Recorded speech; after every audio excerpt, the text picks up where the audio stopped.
everybody, and welcome back to the channel. Now today I wanted to change things up just a little bit and show you guys a crazy comparison that I've been asked about quite a bit. Now of course, as many of you know, we have the Rubicon 392 with the 6.4 liter Hemi that puts out right around 475 horsepower, which is pretty impressive, but it is in an SUV. And then as many of you already know, we have the 2018 Chevrolet Camaro, but this one's just a 4-cylinder, so it doesn't serve too good of a reference for comparison on the Rubicon 392. And surely by now, many of you have already noticed the Mustang GT right behind me. Now this car actually belongs to Jay Ramey, special guest for today. Many of you have already seen him before in a previous video where we went off-road, but he was mainly behind the camera. So today we're going to get his honest opinion on driving the Mustang as well as the Rubicon 392. We're going to do a few different comparisons and see if the Rubicon 392 compares to what is traditionally known as American muscle.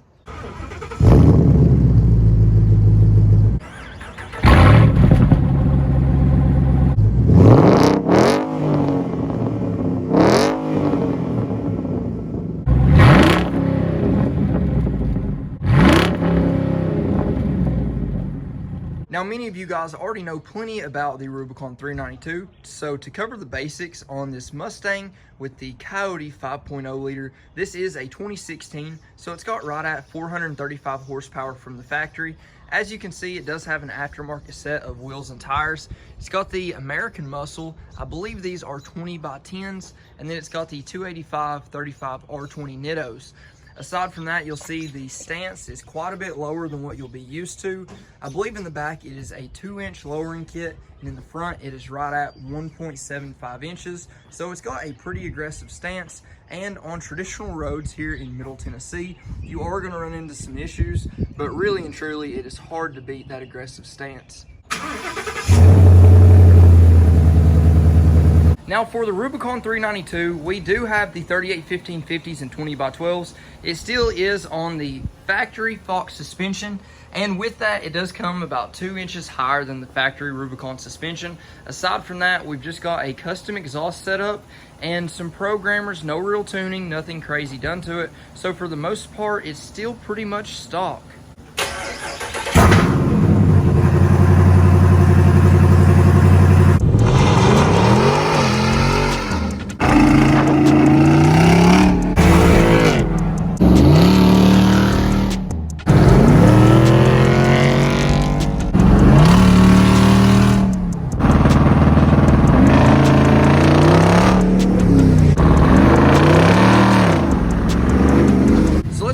Jump in the Mustang 5.0. That way we'll have a good baseline to compare the Rubicon 392 to what is traditional muscle car. So we've actually got Jay Ramey in the driver's seat. Of course, he drives this vehicle pretty much every single day. I'm sure the audio isn't going to be absolutely amazing in either of the ones we're going to be driving today because they both have pretty aggressive exhaust. Now we're comparing extreme polar opposites. So we've got a lowered Mustang compared to a Rubicon 392 on 38s. But really and truly, the way this thing drives, it is extremely aggressive. With the lowering kit, it does handle bumps a little worse than usual, but whenever you have a nice paved road, obviously it's going to hook up to the street way better than the stock suspension would, and you just feel like you have a little bit more control. Now, how many miles does it have on it right now? 60,000. Hey, passing a Mustang right now, I can tell you right off the bat, they do not have a Mustang wave, so that's 1 point for the Jeep already. If they did, it'd probably look something like this. So in terms of the power, how do you feel about this thing? Obviously, I know you probably never ever really have the need for much more power, but with this platform, do you ever want more power? Do you think it could handle it? Oh, absolutely. Always. Do you think that you'd be able to handle it without running over crowds? No, there's no way. It's a Mustang. And do you know what the 0 to 60 time was on this? I believe it's like 4.6 seconds. I'd say it's right around that range. And one of the hardest things to really do on a normal street is get that 0 to 60 time in a rear-wheel drive car. Obviously with the Rubicon 392, it is all-time all-wheel drive. I do have it programmed to where I can put it in 2-wheel drive, so the 0 to 60 times, if you guys have watched the videos in the past, especially with the 38s, it's really hard to achieve anywhere close to what that thing's actually capable of in rear-wheel drive. So this thing does have an aggressive set of tires, so they hook up pretty good, but still to say that we'd be able to get the manufacturer recommended time for 0 to 60 is pretty unrealistic on a non-prep surface, but you can definitely feel the torque in the 5.0. It just sitting in the passenger seat using my butt dyno, you can feel the torque, and this uses a 6-speed automatic, right? Yes. So 6-speed automatic in the 2016, obviously they went to the 10-speed in 2019, 2020, Yes. somewhere around that time frame. And we've got the 8-speed automatic in the Jeep, and they've had an 8-speed in the Chrysler products for quite a while now. But the 6-speed feels good. Obviously, it doesn't have as many different ratios to peel through and get to what gear has the absolute most power, but this thing has enough power and a really wide torque curve to really make up for it. And I know we always focus on miles per gallon, but what kind of fuel economy do you get in the 5.0? Gosh, on the interstate, I'll get 27, 28 miles a gallon. Around town, it'll drop to about 16, depending on how you drive. Seriously? Yeah. Interstate does pretty good. That's Around pretty town, good. yeah. I had no clue about that. Are you serious? I swear. Okay, that is crazy. Now, on this specific car, what is the top speed? What's it governed at anyway from the factory? Do you know? I mean, I've had it 140, and I don't know if it's got a governor on it. I really don't know about the Mustang, so if any of you guys know what these things are governed at, if they are even governed from the factory, drop that down in the comments below. Now, I know you did have the 5.7 Chrysler 300 in the past. Just comparing it, I know it's not tit for tat, but comparing those two vehicles, how does the 5.7 compare to the new 5.0? 5.0 is much faster, much more power, much more torque. Chrysler, probably more comfortable. Yeah. A better ride, but we're going miles per gallon, so it's definitely more miles per gallon. I couldn't agree with that one anymore.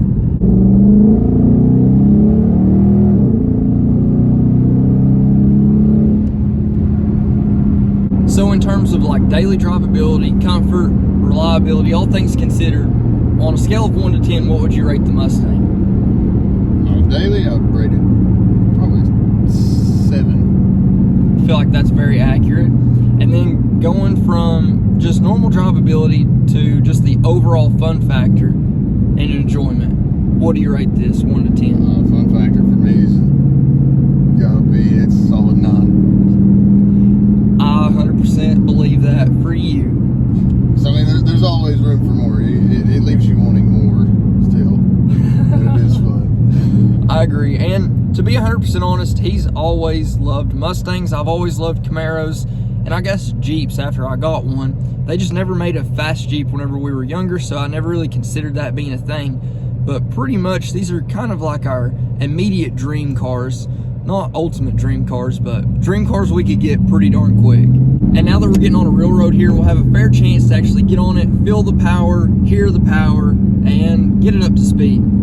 Now, one of the biggest things I've noticed just from riding in this Mustang compared to the Jeep is whenever you get up to speed, this thing still has a lot of top end. It feels like the Jeep is extremely quick, but not near as fast as this machine actually is.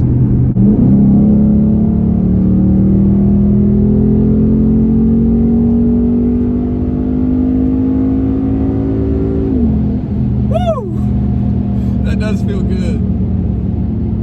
I can honestly say in the Jeep, the way it's limited, you can't really get over 100 miles an hour much, so that feels good. And now we're back from the Mustang trip, and we're going to take the Rubicon 392 out to compare it just in the normal day-to-day driving characteristics. God, this feels so much different. So for those of you that have been watching the channel for a while, you'll already know a lot about the Rubicon 392. For this one, it is lifted on 38 1550s with 20x12 -44 offset.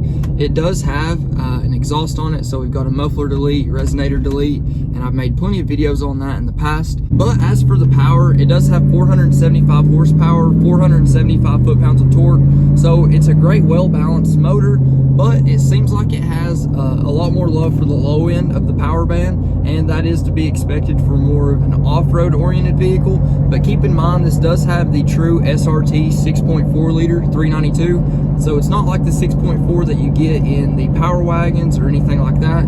It is the true SRT 6.4 liter. Now, the 0 to 60 from the factory is ranged anywhere from 4.0 to 4.5 seconds depending on the tire size. in a past video, even with the 38 by 1550s and leaving it in all-wheel drive, I got 4.54. So it's pretty impressive for that size of a tire. But really and truly, we're gonna drive it around for now in the all-wheel drive, just so we can get a good feel for it. And then after that, we're gonna go through Off-Road Plus, because that makes everything a little bit more aggressive. And we're also gonna go through driving it in two-wheel drive, so we can feel that lighter steering, a little bit better response, but a little bit harder to control. So overall first impressions, before you even get on the power, just the driving characteristics, how does it feel jumping out of the lowered Mustang into this? Biggest difference I notice is the handling. The solid axles are definitely, look, there's a Jeep. See, we got to do a Jeep wave. And this will be Jeremy's first kind of taste. Just make sure you got it straight before you stomp on it, because the all-wheel drive is a little aggressive.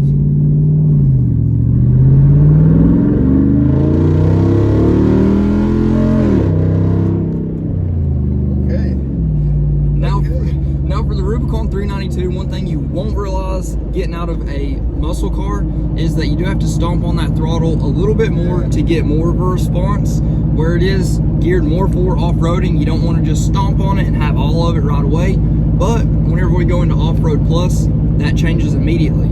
So now that you felt the throttle the way it was normally, we're going to go to Off-Road Plus. And of course, that'll engage our front camera. We don't need any of that for now. And it will disengage traction control. And now, just driving the same, just give it a little tap and you'll feel the difference.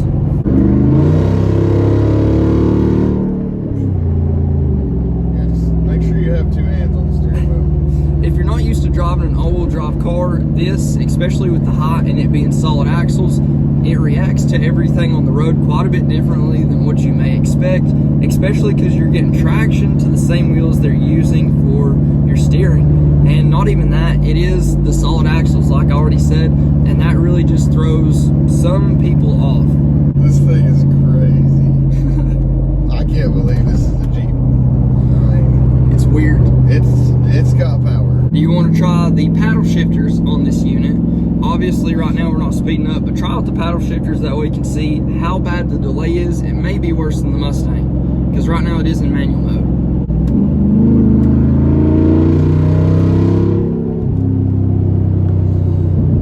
Yeah, it's pretty good response on it. It's not near as fast. Now in Off-Road Plus, for some reason, the response on the paddle shifters is a little bit quicker, but I don't think it's quite as quick as like a normal sports car. And you'll definitely want to gear down when you're braking in this, because otherwise it's hard to stop. For me, it's a bit faster to use that, but it's on what you're used to. Yeah, two hands on the steering wheel in this unit for me. That is very good advice. It is weird though, because you hear the exhaust, doesn't it make you just want to stomp on it constantly? Yeah, I'd like to cross double yellows right here and go around this stall. And the way this thing's geared, it does feel like you constantly are in the perfect power band. I don't know if you feel that, but it feels like you can stomp on it at any second, even if you just change one gear and you're perfectly exactly where you want to be. So it makes it extremely tempting just to thrump on the throttle. That being said, the fuel economy in this unit is, we're at 11 miles a gallon right now, which is okay. And that is me driving it on normal roads and stuff, some interstate, some highway, some city. So it's a good combination of mileage.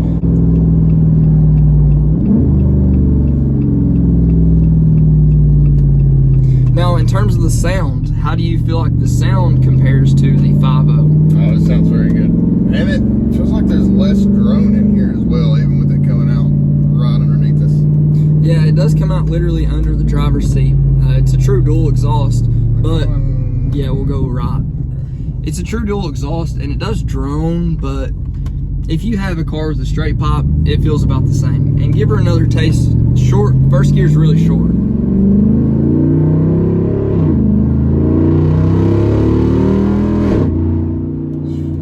It gets through first gear faster than anything I've ever been in. Send it. I gotta get it straight though. Yeah. I'm at 10 miles an hour. All the way.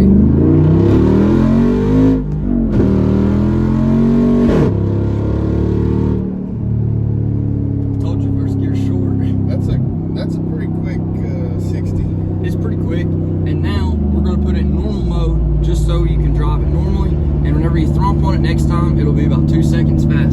no matter how quick you are in this, it's just not the best for doing manual shifting. It's great for off-road. That way you can really control your speed, you can control your power. But if you're just trying to go fast, what I've found is, actually, I believe it is off-road plus for sure, but letting it go in normal automatic and just letting it rip. I like the transmission a lot.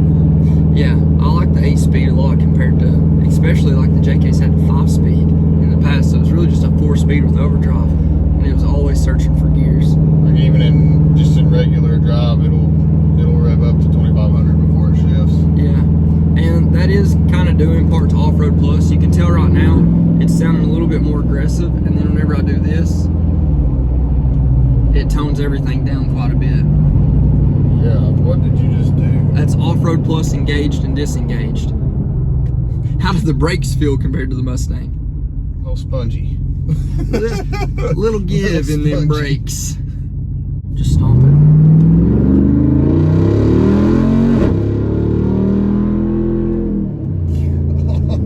How is this a Jeep?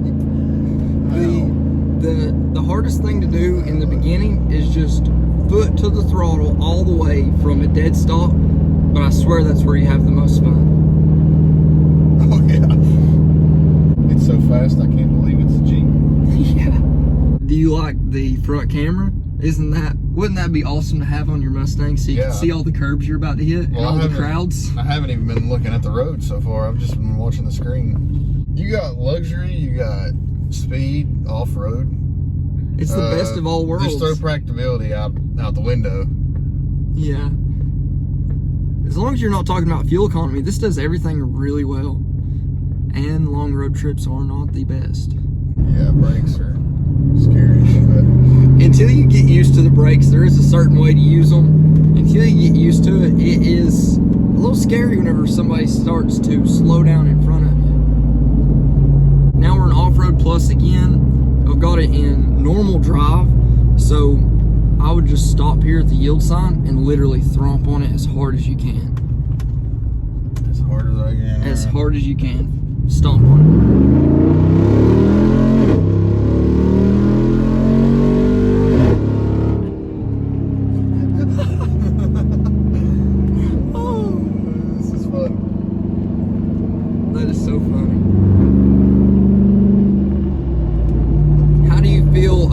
Acceleration. Obviously, we haven't got to do any top end stuff yet, but just normal acceleration for what it is. It's fast. I mean, it's pretty fast. What do you think about compared? We got 5.0 up there. What do you think about its acceleration compared to the Mustang? It's probably a little bit quicker, to 60, 70, but I mean, you get a curve, you're dead. Yeah, you're dead. Low fuel. Low fuel. We're used to that. And actually, I'm going to go ahead, whenever we pull into the gas station, we're going to change it over to 2-wheel drive so it gets a chance to feel it. Then we'll also test out more of the top end speed whenever we get on the real road out here. So we're pulling out from the gas station. We have got it in 2-wheel drive. I accidentally did engage crawl mode, so hopefully we got it out of that. And we're going to hit straight to the interstate. Just stomp on it right here.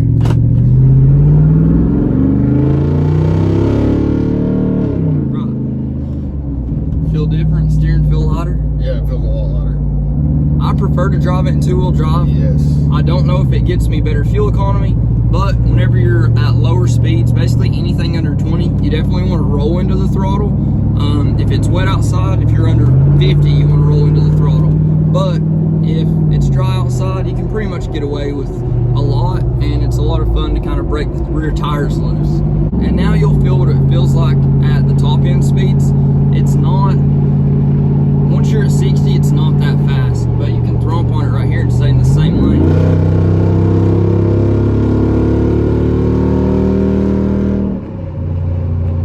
Yeah, big difference. So whenever you're at lower speeds, it is insanely quick, but it's not that fast. Once you're at about 60, it still gets up and goes, don't get me wrong, it's just not insane. What do you think? I agree 100%. You're going to beat the Mustang 0 to 60, but after 67, definitely 80 mile an hour, I'm going. It's game over 100%. red light's red light. I don't know if there's too many normal cars. I don't think there's any rear-wheel drives that will actually beat this thing. But once you're on the interstate, if you're already cruising at 60, don't embarrass yourself trying to race a Mustang, a Camaro. Two-wheel drive, much better for the steering. Four-wheel drive steering, that's a death trap. And that was at high speeds. I 100% agree, especially whenever you stomp on the throttle. If you hit a big pothole or something, it kind of pulls you everywhere. Now, that was without Off-Road Plus engaged as well, and now we'll run it with Off-Road Plus engaged. You can do that in two-wheel drive, so it makes it a lot of fun. If you got 100 grand to drop on a Jeep, get this Jeep. I agree. Insane. I say that, but a lot of people are like, I can't believe you'd pay $80,000 or $100,000 for a Jeep. I'm like, well, you probably have not driven one. Well, people do it for sports cars, trucks all the time. The steering does feel way different, doesn't it? It's so much better in two-wheel drive, so much better. Oh my gosh. I mean, it feels pretty good in two-wheel drive, like much more different than my car. Yeah, I agree. I feel the same way, especially whenever I jump out of the Camaro, because I drive it every day and then jump into this. If I drive it in all-wheel drive, it just feels weird.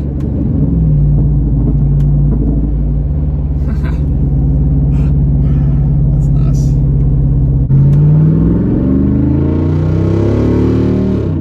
You gotta put it to the floor if you wanna. If you want to do spin anything, if you want to do anything other than just sound good, you got to pin that thing. And it takes it, it enjoys it, but the way the throttle's set up, it just doesn't want to give you all the beans until you ask for all of it. Which I can say off-road is very beneficial. Goes to the floor. Feels good, don't it? Yeah, it feels real good. For the first few seconds, whenever you really stomp on it, it's hard to beat, then it kind of dies off. I'd say from a dead stop, after you're about 7 seconds in, it's kind of like, okay, that was fun. So you don't really feel the need to go over 100. And this thing is limited at 100 miles per hour. The way I've got it calibrated with the 38s on it right now, it'll go like 102, but that's about it. And really and truly, once you get up to that speed, you don't really want to go any faster than this. There's not much of a need for that. No, you're not gonna be going 100 mile an hour up a trail anyways. How would you feel, how confident would you be driving about 120 in this thing? Not at all. I'd be prepared to die. So your 1 to 10 rating out of its overall drivability, like day to day, how much would you want to drive it day to day on a scale of 1 to 10? Every day. I drive this thing every day. I'll give it an 8. Deal, that's pretty good. Until you got to pay for gas, I really don't know of anything I'd want to drive more than this. But once you pay for gas for about a few thousand miles, you're like, wow, this is only going about 200 miles per tank. Maybe I should drive something else. Okay, true. I take the 8 back. I give it a 6. I wasn't factoring in the fuel. Yeah, if you factor in the fuel, it's pretty rough. Now, on excitement, just the fun factor, what do you rate this thing at? I'll give it a 10 today. Deal. I'll take that. First time driving it, I'd say it's hard not to rate it at a 10. I like being in a Jeep. It's a whole different feeling going that fast, being this high up. Doing it in a sports car, you feel like you have a little bit more control, like it's made to do it. And every time I stomp on the throttle, I don't know about you, it just feels like this should not be happening. You can't help but smile. It doesn't make sense whenever it's really doing it. If you guys haven't already, please like, comment, subscribe. Let me know what you think. Let me know what you want to see next. If you guys want to see more content just like this, please drop it down in the comments below. I don't mind at all to make more content like this. It's extremely fun to make, but I want to know that you guys want to see it. And until next time, Godspeed.